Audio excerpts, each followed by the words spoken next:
Igama lami nguSimangele, ngumamshengu Mchunu. Ngigane ukuphiwa kahle Mchunu. Ngithanda nje ukufisela usisi la ekhaya u-Auntie Zithobile ukuthi engathi uNkulunkulu angabagcina benomkhwena wakhe emshadweni wabo. Sijabulela ukuba la, sijabulela ukubona umndeni kaMchunu nje, siyabonga. Sanibonani, igama lami mina nguJomo ngathi nangisibongo.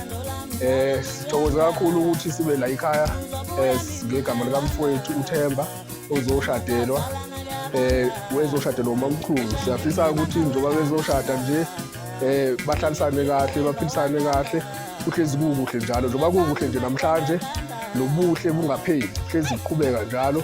Ngiyabonga nami ukuthi umngane wami angibize ukuthi ngizomumisa. Ngithokoze kakhulu, sababongela ngesinqumo sabo basithathile kuhle kakhulu abakwenzile, bahlalisane kahle. Inkosi ihlezi nabo ngaso sonke isikhathi. Ngicabanga ukuthi ngiyobikela umama wami eshisa impepho msami ayobika edlozini lami.